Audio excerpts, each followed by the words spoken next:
कई बड़े राज और रहस्य के गवाह हैं ये 5000 वर्ष पुराने महाभारत काल के कुछ प्राचीन विशाल वृक्ष।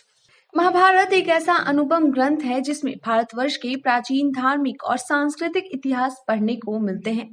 इस ग्रंथ के अनेक अध्याय में अनेक अद्भुत रहस्य मिलते हैं। महाभारत काल में श्री कृष्ण के द्वारा कुरुक्षेत्र की युद्ध भूमि में अर्जुन को सुनाई गई उनकी दिव्य वाणी आज हजारों वर्ष बीत जाने के बाद भी श्रीमद् भगवद गीता के रूप में भारतीय संस्कृति और समाज को अनेक दृष्टिकोण से धार्मिक और आध्यात्मिक संबल प्रदान कर रहा है। महाभारत काल में स्थापित किए गए अनेक दिव्य स्थल तीर्थों के रूप में आज भी सभी की श्रद्धा के केंद्र बिंदु बने हुए हैं। इसी तरह महाभारत काल के लगभग 5000 साल पुराने बहुत से वृक्ष आज तक जीवित हैं, जिनकी उपस्थिति आज भी महाभारत काल की घटनाओं की साक्षी देते हैं। इन वृक्षों के पत्ते आज भी उस प्राचीन काल की गाथा सुनाते प्रतीत होते हैं। आइए हम जानते हैं कुछ ऐसे प्राचीन विशालकाय वृक्षों के बारे में जो 5000 वर्ष बीत जाने के बाद भी आज तक इस धरती पर अपना अस्तित्व बनाए हुए हैं और अपनी छाया में महाभारत काल के अनेक अद्भुत रहस्यों को बयां करते हैं। पारिजात वृक्ष कुंतेश्वर महादेव बाराबंकी। उत्तर प्रदेश के बाराबंकी के कित्तूर नाम के ग्राम में यह पारिजात का वृक्ष है, जिसकी कहानी श्री कृष्ण की पटरानी सत्यभामा और माता कुंती से संबंधित है। पुराणों में लिखित कथाओं की माने तो वनवास में अज्ञातवास का समय पांडवों ने माता कुंती के साथ कित्तूर के जंगल में ही बिताया था और उसी दौरान पांडवों के द्वारा वन में शिव जी के मंदिर की स्थापना की गई थी। अतः इस मंदिर को कुंतेश्वर महादेव मंदिर के नाम से जाना जाता है। बताया जाता है कि कुंती ने शिव जी की पूजा हेतु पांडवों को पारिजात के फूल की खोज लाने को कहा था। तब अर्जुन स्वर्ग से इस फूल को लेकर आए थे और इसके वृक्ष को कित्तूर गांव में स्थापित किया था। एक अन्य कथा के अनुसार सत्यभामा जो श्री कृष्ण की पटरानी थी, उसने भी श्री कृष्ण से पारिजात पुष्प की याचना की थी, तो मधुसूदन ने स्वर्ग से यह वृक्ष सत्यभामा को ला कर दी थी। बता दें कि पारिजात का फूल अति सुंदर और बेहद सुगंधित होता है, जो केवल रात्रि में ही खिलता है। यह वृक्ष अत्यंत दीर्घायु होता है। इसकी आयु हजारों वर्ष की बताई जाती है।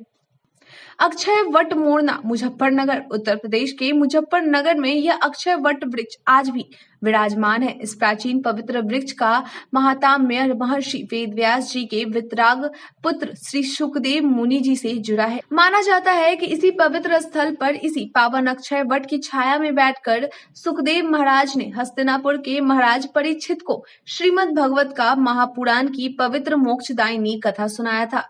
समीक ऋषि के गले में सांप डाल देने के बाद उनके पुत्र श्रृंगी मुनि के द्वारा दिए गए श्राप के अनुसार अगले 7वें दिन तक्षक नाग के डसने से राजा परीक्षित की मौत होने वाली थी। सुखदेव जी ने श्रीमद् भगवत कथा का अमृत पान कराकर परीक्षित को मृत्यु उपरांत मोक्ष की प्राप्ति करा दी थी।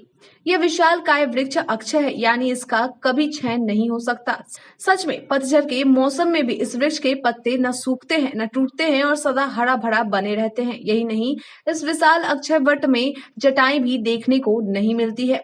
मथुरा का वंशी वट, जहाँ आज भी गूंजती है कन्हैया की वंशी की मधुर धुन। मथुरा में अवस्थित यह वंशी वट की महिमा निराली है। माना जाता है कि इसी वट वृक्ष के नीचे बैठकर श्री कृष्ण अपनी बंसी बजाया करते थे, क्योंकि वे अपनी गायों को चराने के लिए इसी वृक्ष के आसपास ले जाते थे। यही नहीं, यही वह वृक्ष है जिसकी छाया में श्री कृष्ण अपनी प्रेमिका राधा रानी का श्रृंगार किया करते थे। माना जाता है कि यदि कोई कृष्ण भक्त सच्चे मन से इस वृक्ष से अपने कान लगाकर सुने तो अभी भी कान्हा के वंशी की मधुर धुन सुनाई दे जाती है। कुरुक्षेत्र का अक्षय वट। कुरुक्षेत्र से लगभग 8 किलोमीटर की दूरी पर ज्योतिसर नामक स्थान है, जहां पर अक्षय वट है। कहा जाता है कि यही वह वृक्ष है जिसके नीचे प्रभु श्री कृष्ण ने अर्जुन को गीता का संदेश सुनाया था। कहते हैं कि जब युद्ध भूमि में अर्जुन ने अपने सामने अपने सगे संबंधियों को देखा तो उसने युद्ध करने से मना कर दिया। तब श्री कृष्ण ने अर्जुन का मोह भंग करने के लिए इसी अक्षय वट वृक्ष के नीचे गीता के 18 अध्यायों का उपदेश दिया था। यह इकलौता वृक्ष है जो महाभारत काल में गीता उपदेश दिए जाने की गवाही देता है। साथ ही यह भी कहा जाता है कि आदि शंकराचार्य भी इसी स्थान पर आकर गीता का भाष्य किया था। हिसार के बड़बड़ान का पीपल का पेड़। हिसार के बड़बड़ान में एक पीपल का पेड़ है जिसके विषय में चर्चा की जाती है कि यह वही वृक्ष है जिसके पत्तों पर श्री कृष्ण की आज्ञा से बर्बरीक ने बाण चलाया था, जिससे एक ही बाण चलने से इस पीपल के सभी पत्तों में छेद हो गया था। आपकी जानकारी के लिए बता दूं कि इस पीपल के वृक्ष में आज भी नए निकलने वाले पत्तों में भी छिद्र देखने को मिलता है। कथा यह है कि महाभारत के युद्ध शुरू होने से पहले घटोत्कच के पुत्र और भीम के पौत्र बर्बरीक ने अपनी मां से यह वादा किया था कि इस युद्ध में जो भी पक्ष कमजोर पड़ेगा वह उनकी तरफ से ही युद्ध करेंगे।